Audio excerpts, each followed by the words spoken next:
Oke, sahabat Jendela Ambastaman. Hari ini saya bersama Mas Wisnu. Ini cucu dari pengarang atau penulis legendaris nasional, yaitu Ko Ping Ho.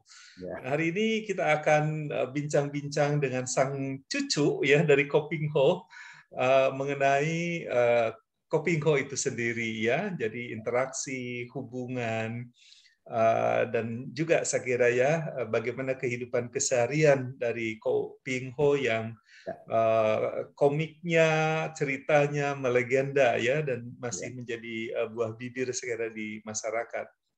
Baik, Mas Wisnu, selamat malam. Ya, selamat malam, Kang. Ya, gimana kabarnya? Sehat? Ya, selalu, Kang. Ya, makasih ini sudah hadir ya di Jendela Ambastaman. Apresiasi sekali kehadirannya. Nah, jadi seperti tadi saya sampaikan, kita ngobrol-ngobrol soal kakek Ko Ping Ho ya, Mas Wisnu ya. Baik. Ya, Mas ini di Balikpapan ya, jam berapa sekarang? Sekarang jam 9:15. Oke, kita beda 1 jam ya.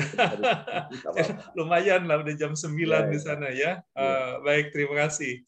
Mas, bisa ceritakan dulu nih aktivitas atau kegiatan akhir-akhir ini di Balikpapan.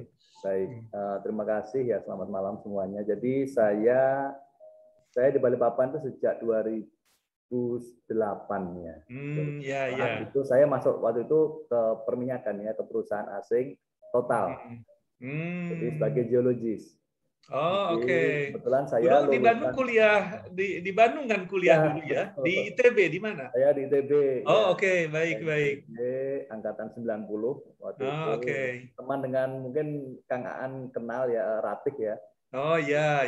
Saya satu angkatan. Satu angkatan dengan Ratih ya. Betul, sama Ratih.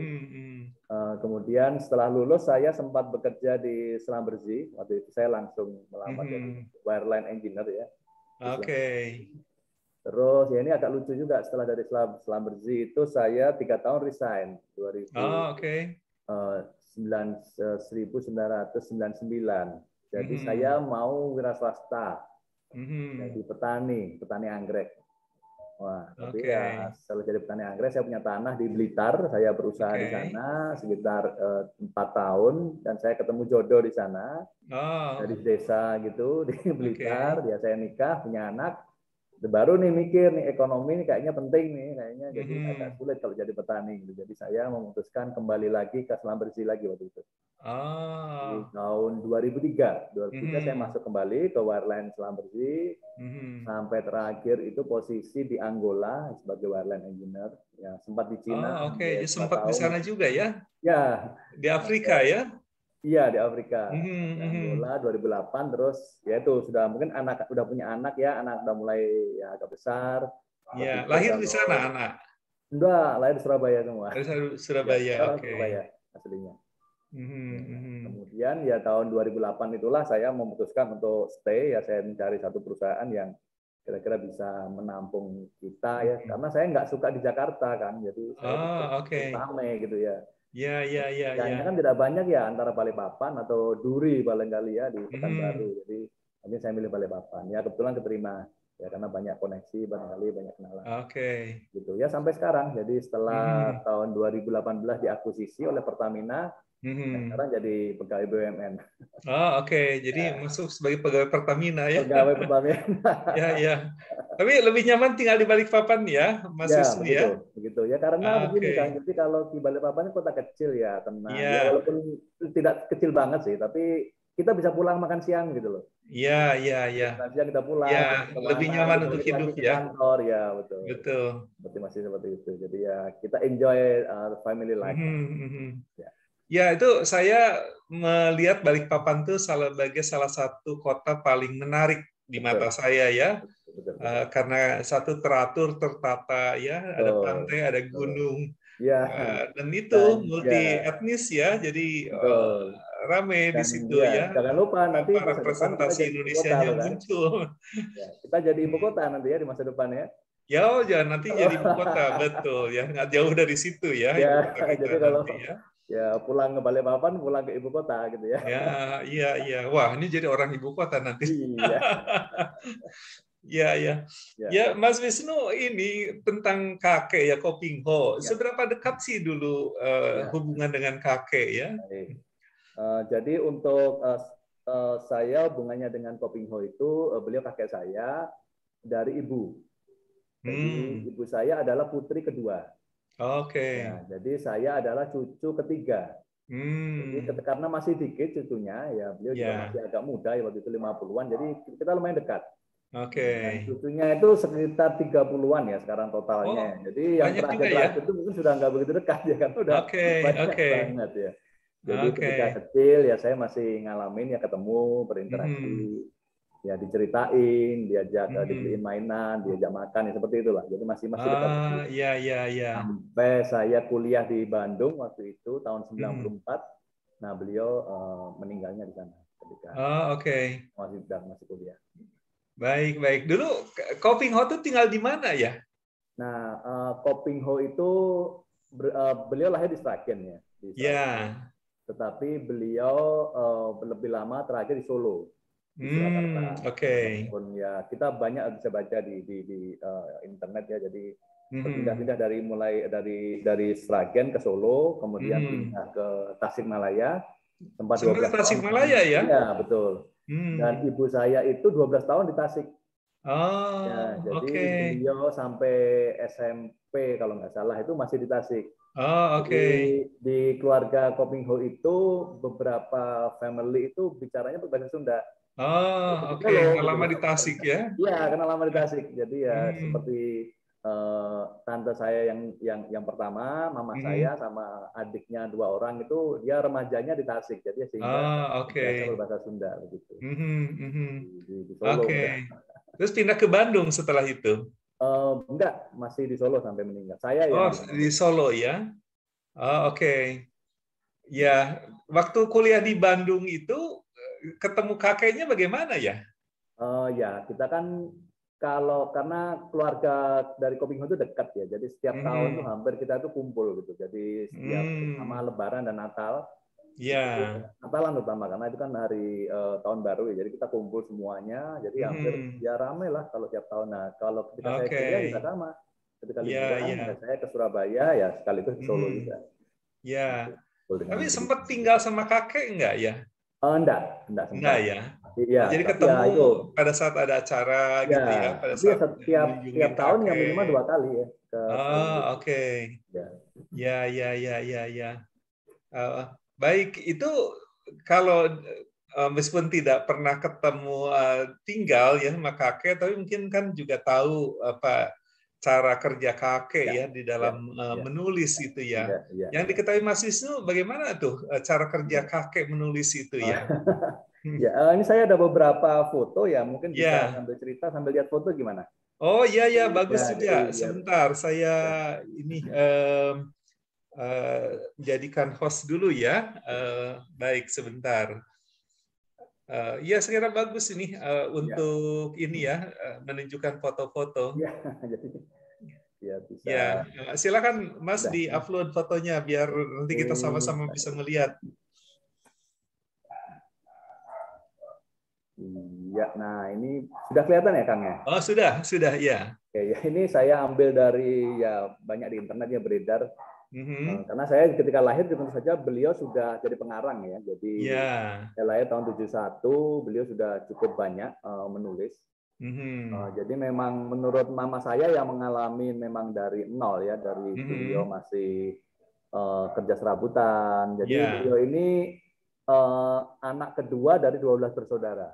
Dan dia anak laki yang tertua. Jadi kakaknya perempuan, beliau yang nomor 2. Jadi beliau termasuk menghidupi juga adik-adiknya begitu loh. Jadi dengan bekerja karena keluarganya memang sangat kekurangan ya. Jadi secara ekonomi beliau kerja serabutan, tapi yang juga kebetulan beliau memang anaknya pandai dari kecil, suka literasi, suka baca, walaupun sekolahnya cuma sampai mungkin SMP zaman sekarang. Ya, tetapi beliau sangat ya gitu rajin orangnya itu, kalau bicara itu meledak-ledak begitu. Jadi oke. Baru tahu itu. Bisa meledak-ledak. Eksplosif, kemudian ketawa gitu. Kemudian kalau ketawa itu sering menangis, sering keluar air matanya begitu. Saya masih ingat banget gitu. Jadi kalau ketawa sama beliau diceritain. Kadang-kadang kita kan anak kecil-kecil itu kan dikumpulin gitu ya. Cucunya kan masih waktu itu ya masih 3, 4, 5 orang sama adik saya tuh 5 orang. Itu kita dikumpulin, beliau cerita gitu. Kita ketawa, kemudian kita nangis juga, ada beberapa yang terharu nangis. Jadi seperti itu. Jadi masih di depan cucu-cucunya itu nangis ya. Di depan cucunya. Tapi ya itu sekitar ya cucu yang ke-5, ke-6 seterusnya sudah mungkin udah kurang. Tapi masih dekat cuma udah kurang. Sudah interaksinya tidak seperti kita dulu gitu. Ya, jadi ya kebayang kalau cucunya ada 10 itu kan ya agak ribet juga. Iya. Terus yaitu beliau lahirnya. Nah, ini kelahirannya ini lucu di 17 Agustus. Apa iya sebetulnya enggak. Sebetulnya zaman dulu itu kan orang nggak tahu ya tanggalnya kapan ya. Tahunnya tahun 1926, bulannya Agustus. Oke. Ya, jadi beliau ya cari tanggal aja sendiri. Gitu. Jadi gitu. Itu karangan sendiri ya? Karangan sendiri. Jadi kan di KTP kan ya butuh tanggal, jadi udah kasih 17 Agustus. Oke. Yang itu meninggalnya 294, jadi umur 67 tahun. Waktu itu saya masih kuliah. Kebetulan saya liburan tuh kan, jadi saya di rumah. Pas siang-siang begitu, kebetulan memang kakek itu lagi sakit ya, jadi beliau memang komplikasi juga ya, ada diabetes, ada jantung, dan beberapa kali masuk rumah sakit begitu. Kami sempat menjenguk beliau, jadi ketika sakit masuk rumah sakit, kami sekeluarga ke sana, Solo, tapi ya sudah itu normal lah, pulang lagi ke rumah begitu. Nah, sampai situ kita pulang, kita balik, karena saya juga mau kuliah kan, jadi kita balik ke Surabaya. Saya tinggal di Surabaya. Nah, beberapa hari kemudian ditelepon dari paman yang paling besar, jadi sudah nggak ada gitu. Nah, kita langsung ya shock begitu ya, berangkat langsung.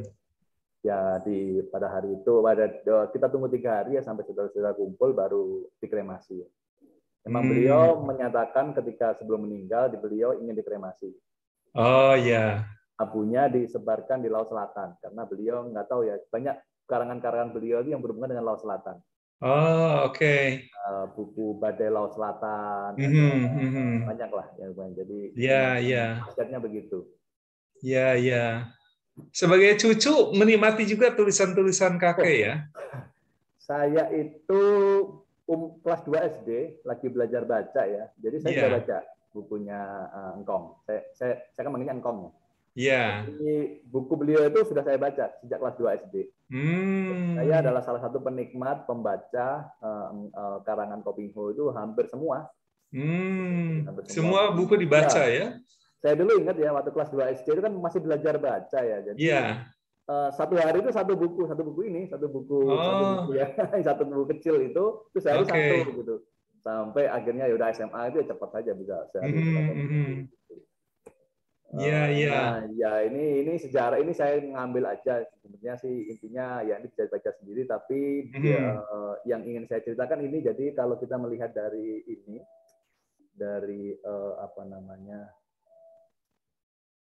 jadi ibu saya nomor 2 ini Rini Aman, saya cucu yang ini Wisnuwardana ini ya. Itu kemudian cucunya masih banyak sekali, ini meninggalnya waktu itu ada duka. Dan yang menarik ketika beliau itu tidak bisa bahasa Mandarin kan? Tidak bisa Mandarin ya. Tidak bisa Mandarin ya. Jadi, dan saya dengar dia tidak pernah pergi ke Cina ya. Pernah, tapi setelah jadi pengarang, setelah punya duit. Oke, tapi belakangan ya. Iya, belakangan. Jadi banyak tulisan-tulisannya itu betul-betul hasil imajinasi ya. Betul, hasil imajinasi. Bukan lihat lokasi itu kemudian menuliskan ya, tapi banyak kan imajinasi ya. Betul. Ya, luar biasa. Dia tidak bisa bahasa Mandarin ya? Tidak bisa bahasa Mandarin. Ya, oke. Bahasa Hokkien ya, karena di sini kan Hokkien ya. Oke. Tapi tidak ngomong, tidak aktif gitu, pasif. Beberapa istilah-istilah kayak beberapa istilah-istilah umum itu beliau mengerti. Nah, kemudian tapi beliau bisa, tapi tidak bisa secara aktif bicara Hokkien ya. Nah, beliau itu aktifnya itu bahasa Indonesia, bahasa Jawa sampai Jawa halus, bahasa Sunda sampai Sunda halus, Oh, oke. dan bahasa Inggris. Itu aktif, 4 bahasa. Ya, Pastinya ya. adalah Jawa, Sunda, bahasa Jawa, Indonesia, Sunda, bahasa bahasa Inggris. Inggris. Nah, disitulah beliau mengenal negeri Cina dari tulisan-tulisan bahasa Inggris. Oh, oke. Bahasa Inggris, sejarah Cina.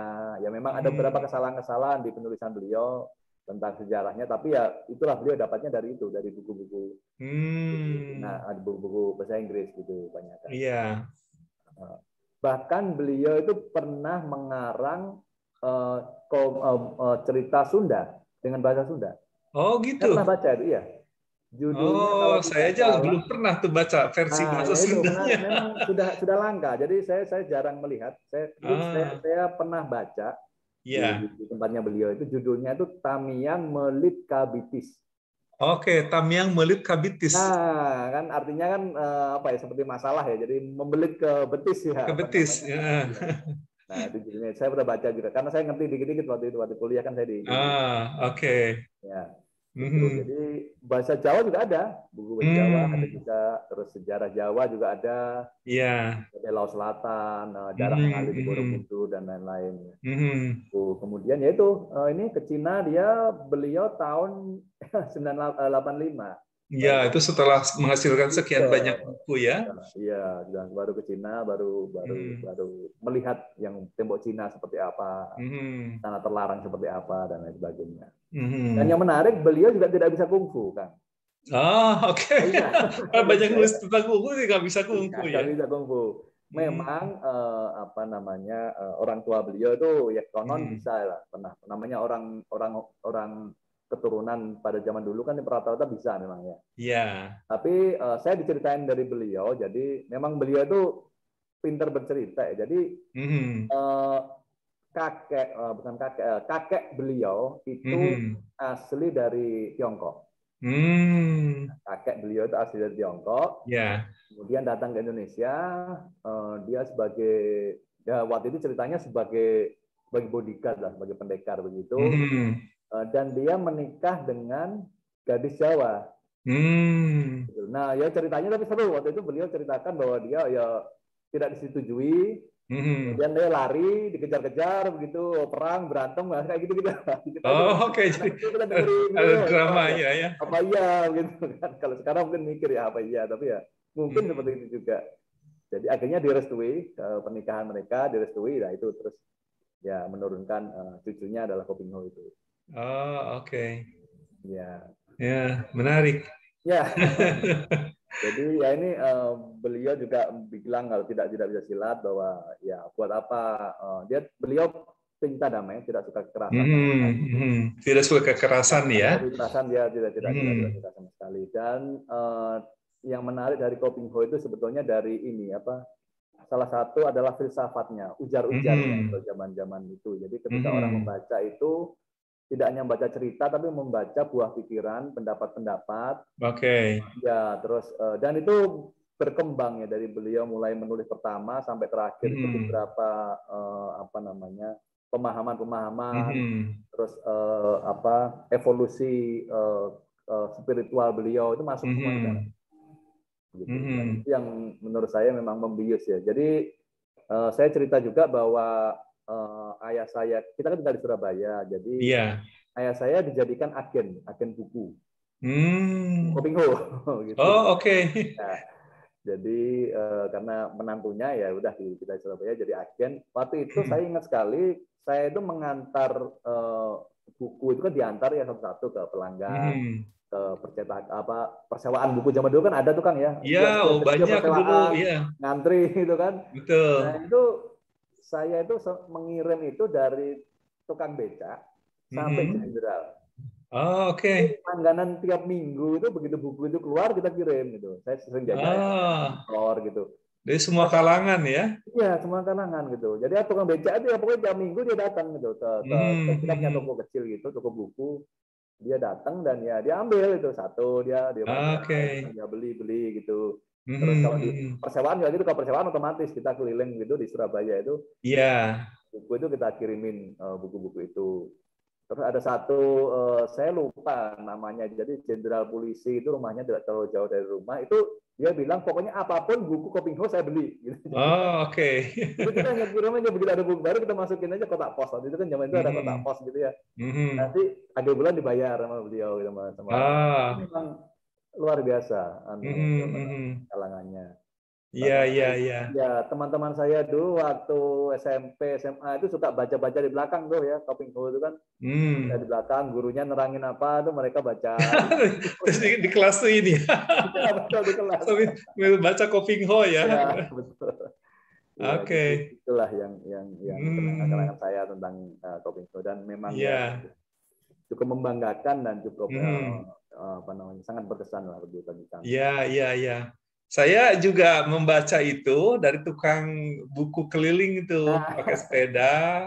Ya kita ini nyewa gitu. Jadi pinjam, nah nanti berapa lama, sehari 2 hari dikembalikan. Ya tiap hari itu muter, hampir lah ya. Itu di Tasik tuh. Apa ekspos saya ke buku-buku Kopingho itu dari tukang apa namanya keliling itu. Penyewa buku-buku komik keliling ya. Oh, oke. Kalau di Surabaya sih kios ya. Jadi hampir tiap kelurahan ya rasanya ada kios kecil begitu yang kita ke sana nyewa gitu ya. Kayak gitu. Iya, iya. Jadi ini kontribusinya ke dunia literasi nasional luar biasa ya. Karena orang kecil seperti saya tuh masih kecil udah sama lah. Tapi saya SD kalau nggak salah ya mulai terekspos ke buku Kopingho itu. Ya, ini apa yang mau diceritakan dari foto ini? Ini kebetulan mama saya itu memang yang paling seneng nyimpen gitu loh istilahnya. Ini yang bisa diselamatkan dari beliau. Jadi hampir semua buku-buku yang masih original ke cetakan pertama ini adalah buku komik kan, komik yang masih ada di saya dan ini zaman itu ingat nggak? Zaman itu kan zaman komik ya, rajanya komik ya, ada Wah iya betul. Spider-Man, ada apa namanya itu apa Jair segala macam itu. Nah ini salah satu komik-komik yang diterbitkan dari buku beliau. Oke. Ada di tempat saya ini masih saya simpan. Oh di koleksi ya? Ya di koleksi. Ya nanti harus ada itu museumnya, museum Kopingho pusarannya Mas Wisnu. Ya ada wacana dari pemerintah Sragen. Jadi beliau kan rakyat Sragen. Oh ya salah satu lagi nama beliau itu Asmaraman Sukowati. Itu nama Indonesianya itu diambil dari Sukowati itu adalah nama lain dari Sragen, kota Sragen. Oh oke. Nama Sragen itu ya? Sukowati ya, Sukowati itu dari situ. Jadi karena beliau kelahiran Sragen, jadi kasih nama Sukowati. Nah, Asmaraman ini memang beliau ini pengagum cinta gitu loh. Oh, makanya Asmaraman ya? Namanya Asmaraman. Jadi beliau sendiri yang cari namanya sendiri. Nah, waktu itu kan diwajibkan pakai nama Indonesia ya, zaman Iya. Kan. Kalau saya lihat itunya Asmaraman Kopingho juga ya? Asmaraman S Kopingho. Oke, itu ya. Sragen Sunda itu ya. Sragen betul. Iya. Oke. Nah, ini saya punya ini yang masih seperti ini bukunya ini tahun 65 nih Kang. Iya, Jagat Demak ini beliau kayaknya masih ya sudah di Solo ya. Ini kita masih ejaannya kita lihat ya masih DJ. Jadi orang anak sekarang mungkin enggak kenal lagi ejaan ini ya. Iya, tapi sudah tidak OE, sudah tidak pakai OE ya, tapi seperti ini. Terus, nah ini ada beberapa tulisan beliau ya, tulisannya nggak bagus tapi khas orang lama ya, jadi itu. Lebih bagus dari tulisan saya tapi. Iya. Jadi beliau itu suka zaman dulu kan kita punya buku tulis yang kecil-kecil itu yang apa buku apa bergaris itu ya yang buat nulis ini beliau suka menulis gitu loh tapi tidak konsep jadi tulisannya konsep puisi kemudian kayak buku harian gitu curhatan hati gitu nyekat baru dia nanti dituangkan ke dalam karangan. Nah jadi memang orangnya sangat romantis. Iya. Nah, sangat romantis kemudian sangat percaya akan cinta. Jadi banyak sekali di tulisan-tulisannya itu yang sangat mengagungkan cinta itu. Padahal memang kalau sebenarnya tidak kurang sesuai di dunia nyata sih, terlalu idealis. Dan memang begitu. Jadi ketika beliau menikah itu emak saya manggilnya emak ya. Jadi emak saya Iya. itu masih saudara sebetulnya, saudara sepupu. Oh. Walaupun beda marga, ya Mhm. beda marga, masih saudara. Sebenarnya tidak boleh. Pada waktu Hmm. itu beliau ketika dia suka dengan saudaranya itu dilarang gitu loh. Tapi karena Hmm. cinta itu tadi yang saya ceritakan, beliau Oh, oke. taat sekali gitu loh. Nah, dan Iya, jadi terbukti karena dari cinta anak, ya. iya, dari anak-anak Mhm. beliau juga ini pernikahannya itu Bhinneka Tunggal Ika. Jadi ada yang menikah dengan Muslim, Iya, ada yang iya. tadi beliau sendiri sih kalau agama ya karena zaman itu agama cuma 5 ya Kang ya. Jadi ya Mhm. masukin salah satu aja. Jadi beliau sendiri sih sebenarnya tidak istilahnya sekuler ya. Jadi ya masuknya Ya, Kristen tapi ya tidak pernah ke gereja gitu. oke. Tapi anaknya itu Tapi tadi secara di KTP itu Kristen ya? nah, KTP ya. Zaman dulu ya Mhm. orang keturunan kalau nggak Kristen ya Buddha kan itu aja. Oke. Dua itu. Mhm, Nah, ini mhm. Siane ini salah satu buku. Ini saya koleksi juga. Ini Oke. buku tentang pernikahan seorang gadis keturunan dengan pemuda Jawa. Oke. Jadi banyak sekali beliau apa namanya membuat kisah-kisah cinta seperti itu. Nah, itu Hmm. harus apa kesetiaan, Mhm, kekuatan mhm. cinta dan lain sebagainya. Iya, iya. Nah ini mesin ketiknya ini yang tengah ini masih ada sama saya kebetulan Mhm. saya Oh, simpan. ini disimpan di rumah di Balikpapan. Iya di Balikpapan. Oh, oke. Karena ya seperti saya bilang jadi menarik dari beliau ini anak-anaknya tidak ada yang nurun, Hmm. tidak ada punya bakat yang sama. Gitu. Demikian juga dengan keluarga yang lain gitu. Oke. Jadi kalau saya bilang ya kalau kita belajar dari hukum biologi begitu ya beliau Mhm. ini adalah resesif ya. Jadi Hmm. anomali dari satu Anomali keluarga. ya. Ya, Mhm. gitu. Jadi anomali tapi yang bagus ya, anomalinya yang bagus gitu. Iya, iya, iya. Jadi di keluarganya itu semua orang-orangnya biasa semua, yang nggak ada yang Mhm. sukses sampai kaya itu yang nggak ada. Mhm. Sekolah tinggi juga saudara-saudaranya dia ya dan Hmm. anak-anaknya juga sama. Tidak ada yang Tapi sampai yang jadi penulis, yang jadi pengarang hanya iya, Kopingho aja. iya betul. Hanya beliau aja begitu. Mhm. Dan cucu-cucunya juga belum ada yang menurun ini apa namanya kemampuan menulisnya. Hmm. Tapi kalau seni apa musik apa segala macam ya ada beberapa. Mhm. Saya juga Mhm. ada termasuk ya. Ini tahun 2014 mendapatkan ini apa namanya piagam penghormatan ini Satya Wacana ya. Hmm. Oh, Satya oke. Wacana kebudayaan Mhm. ya, dari Pak SBY ini 2014. Oh, Nah, oke. jadi sebagai penulis cerita silat Jawa Tengah. Hmm. Terus Mhm. Dari Solo juga itu ada diberikan juga apa dedikasi prestasi atas kesusastraan jadi beberapa award Hmm. ya dari Satya Lencananya. Jadi ya itu Hmm. ya apresiasi lah kami berterima kasih banget ya. Oke, sampai dari presiden itu ya. Presiden.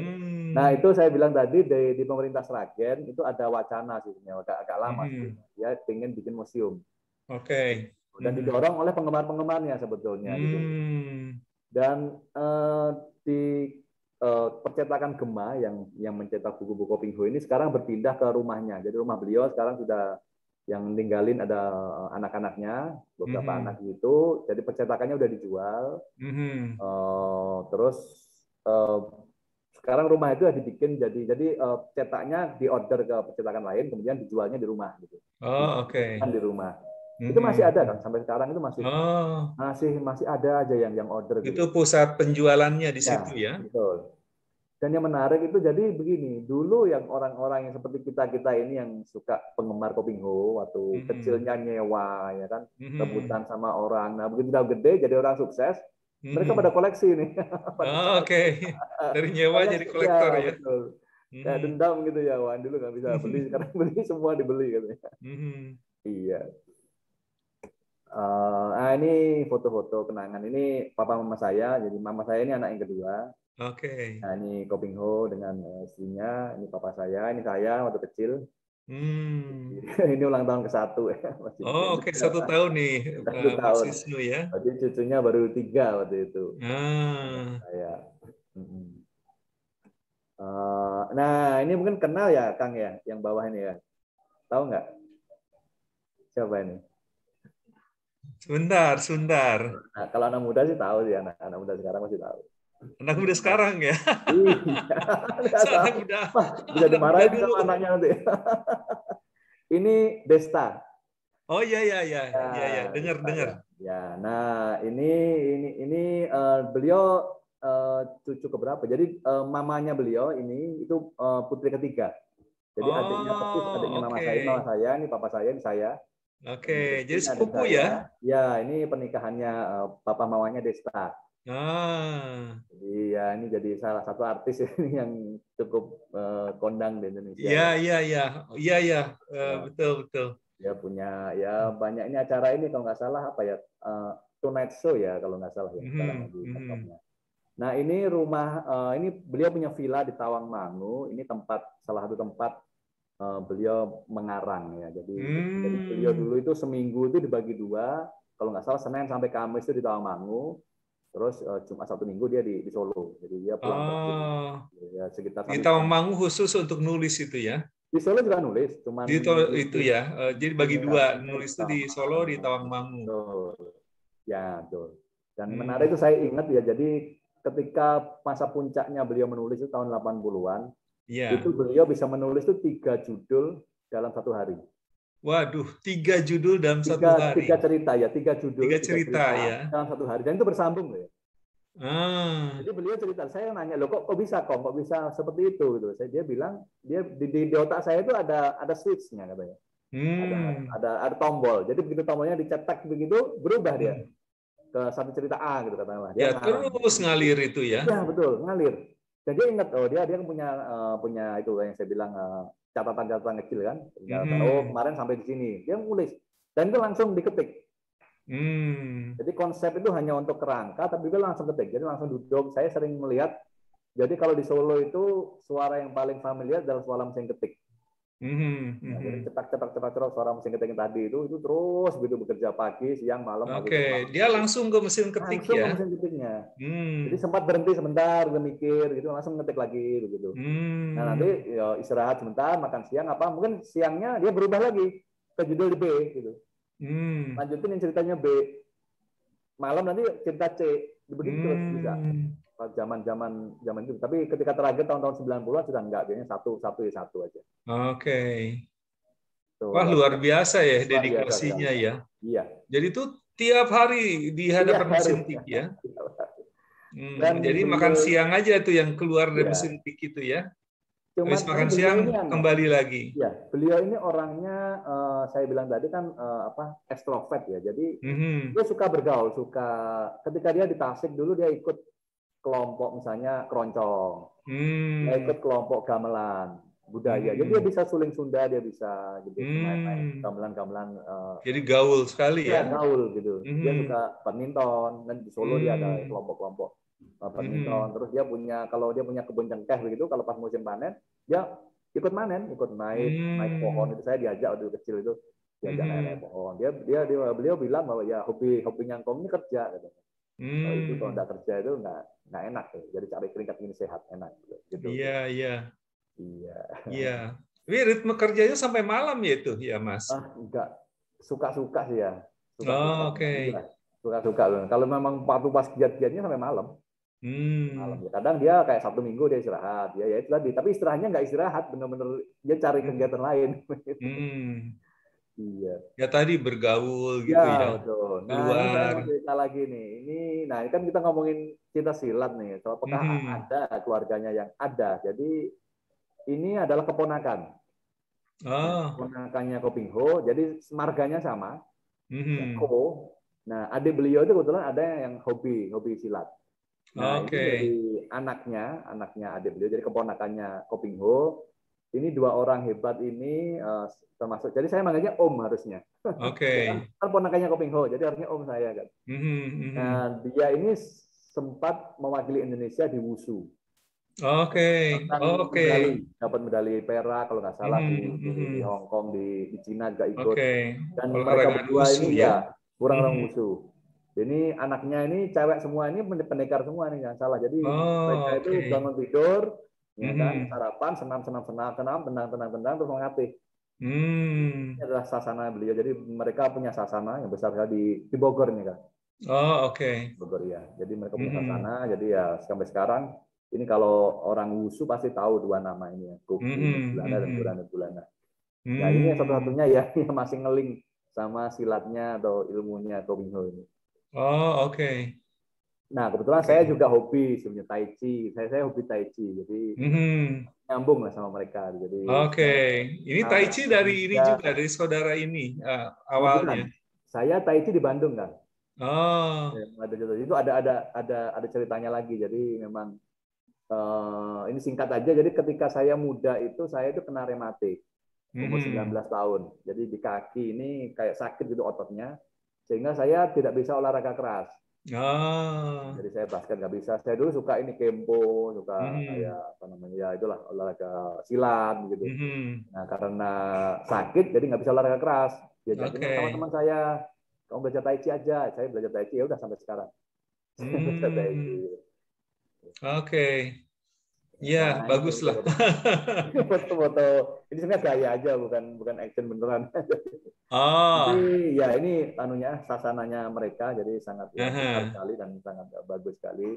Ini keluarga mereka ini semuanya pendekar, jadi anak-anaknya juga sering mendapatkan medali emas di PON, di Wushu, ya istrinya juga. Ini Wushu ya? Wushu ya, Wushu. Ya, Kungfu Wushu. Nah, ini yang paling cocok. Karena Koping Ho sama sekali nggak menguasai ya. Sama sekali nggak menguasai.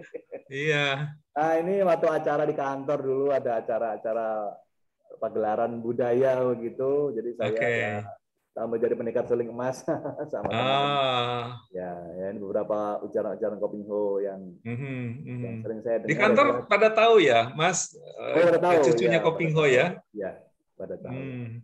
Jadi beliau ini termasuk orang yang sangat berjasa ya dalam hidup saya karena bukan pada hidup saya aja. Jadi beliau ini saya tadi cerita dia adalah putra tertua atau nomor 2 yang laki di keluarga 12 bersaudara.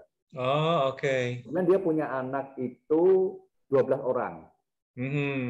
Jadi kebayang di cucunya ada berapa. Nah, wah, iya, dan dia itu adalah yang menghidupi mereka gitu dari mulai muda. Karena beliau seorang pekerja yang sangat keras sekali, bekerja banting tulang, berjual obat sampai menjadi percetakan. Oke, itu sebelum menulis ya, jual obat. Sebelum menulis, betul. Dan itu tidak untuk keluarganya saja, karena waktu itu kan anaknya masih 4-5 orang. Jadi untuk adik-adiknya juga. Gitu. Oke, semua dihidupi ya.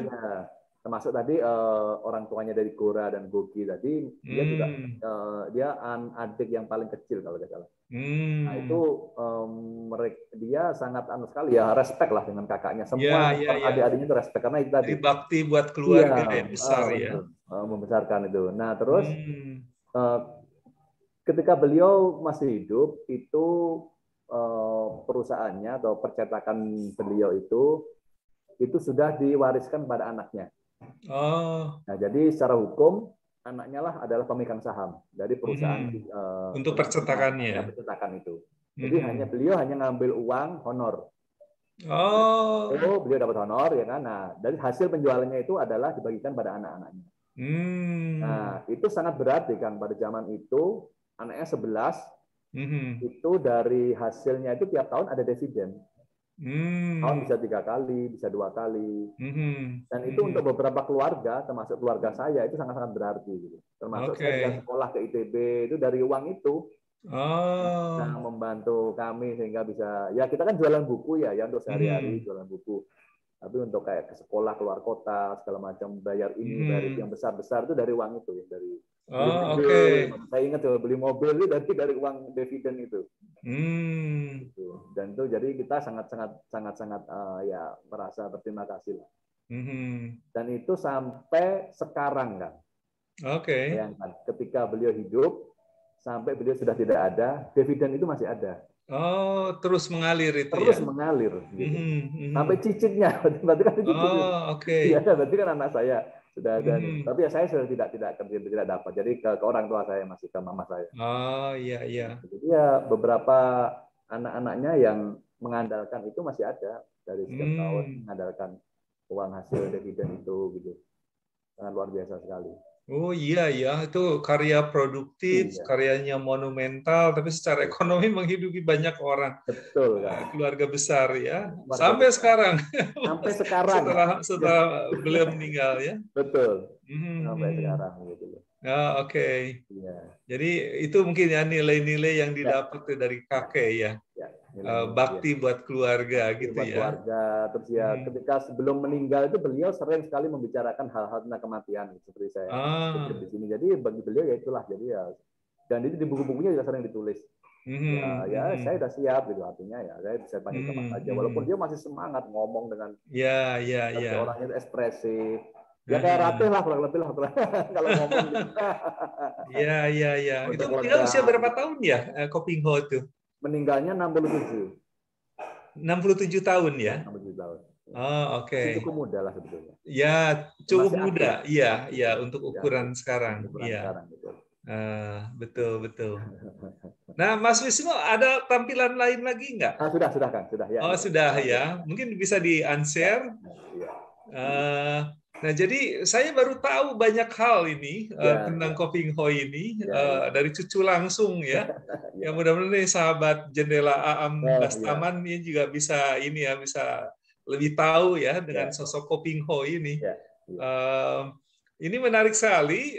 Sayang nih waktunya nih Mas oh Wisnu iya kan ya ya udah ya hampir habis. Ini ya terima kasih atas sharing. sama-sama kan Ini menarik ya. ya Saya berharap tadi ya museum itu ya bisa segera betul terwujud. ya betul betul Menurut saya ini harus ada apa ya warisan yang dipertahankan ya, betul yang betul nanti betul siapapun nanti ya bisa bisa tahu, bisa ya ingat. itu yang saya bilang jadi pendorongnya itu bukan dari keluarga kan dari pendorongnya Ya, dari ini dari penggemar gitu loh ya penggemar ya. pendorongnya iya itu Ya, sering ya. sekali dalam postingan-postingan di Mhm, Facebook di mhm, grup-grup mhm. itu mereka Iya, mendorong iya. gitu. Mudah-mudahan bisa ikut Ya menyaksikan ya peresmiannya nanti. ya ya ya Kita dorong, kemudian kita doakan ya Mas ya Wisnu ya. ya Baik, saya lagi terima kasih. ya kan Salam sehat. Sampai ketemu salam lagi nih, sehat Mas ya Wisnu. sampai ketemu terima Ya, kasih. baik. Selamat malam.